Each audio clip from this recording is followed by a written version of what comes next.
Saint of the day of September 5 is Saint Teresa of Calcutta. Agnes Ganjaboyagiu was born in Skopje to Albanian parents who loved the rosary and helped the needy. By blood, I am Albanian. By citizenship, an Indian. By faith, I am a Catholic nun.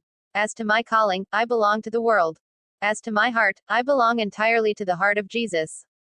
The best presentation of Saint Teresa of Calcutta, 1910-1997, known by all as Mother Teresa, could only be given by herself, the little nun who expanded her heart to embrace every man as her neighbor.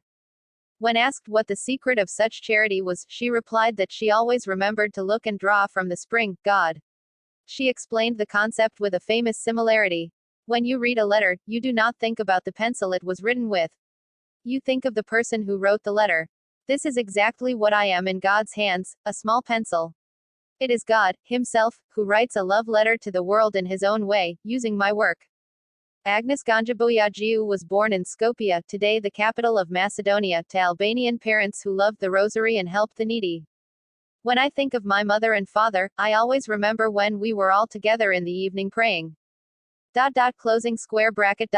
I can only give you one piece of advice, that you go back to praying together as soon as possible, because the family that doesn't pray together can't live together. She lost her father when she was only 8 years old, and as an adult she decided to join the Sisters of Loreto. A few months later she was sent to India, where she took the religious name Teresa in honor of St. Teresa of the Child Jesus. After professing her first vows, she taught for about 17 years in a boarding school in Calcutta, 1931–1948, also becoming its head, but towards the end of that period something changed her life. On the evening of 10 September 1946, while traveling by train, she heard a call within a call. That night I opened my eyes to the suffering and fully understood the essence of my vocation. Closing square bracket. I felt that the Lord was asking me to renounce the quiet life within my religious congregation and go out into the streets to serve the poor. It was an order. It was not a suggestion, an invitation or a proposal. So she decided to leave the convent, and in 1948, having obtained the Holy See's approval, she began with 5 rupees her solitary life in the service of the poorest of the poor. 2 years later, followed by 12 young women, she founded the Missionaries of Charity. Their number grew so rapidly that already in 1953 they had to move to a new location, made available by the Archdiocese of Calcutta. Children and elderly people with disabilities, tramps, lepers, the mentally ill, orphans, prisoners, prostitutes, single mothers, drug addicts, men and women of every religion, all those excluded and who felt unloved by society began to find physical and spiritual comfort in Mother Teresa's congregation, which she dedicated to the Immaculate Heart of Mary, cause of our joy and Queen of the world, because it was born at her request, and thanks to her continuous intercession it has developed and continues to grow. Through Mary, the saint wanted to bring Christ to the poor and the poor to Christ.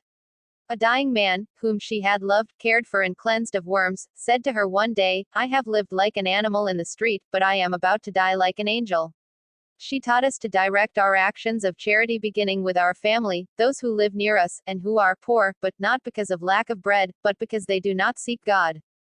She spoke of the need to put Christ at the center of our lives also in her memorable speech in 1979 at the Nobel Peace Prize ceremony, when she spoke clearly, among other things, about the drama of babies killed through abortion. I feel that today the greatest destroyer of peace is abortion, because it is a direct war, a direct killing, a direct murder by the mother herself. Opening square bracket. Closing square bracket. Because if a mother can kill her own child, there is nothing stopping me from killing you and you from killing me. She did not fail to mention the immorality of contraception and the lawfulness of natural methods, always keeping in mind the beauty of divine designs on man. The inexhaustible nun wearing the white sari with blue stripes spent at least 3 hours a day in prayer and adoration of the Blessed Sacrament, which were the driving force of all her charity. Contemplative and industrious. So once, meeting the then young Father Angelo Camastri, she asked him how many hours he prayed a day. Faced with the surprise of the future cardinal, who expected an exhortation to love the poor more, Mother Teresa, gazing at him with her penetrating eyes, explained, "My son, without God we are too poor to help the poor. Remember, I am only a poor woman who prays."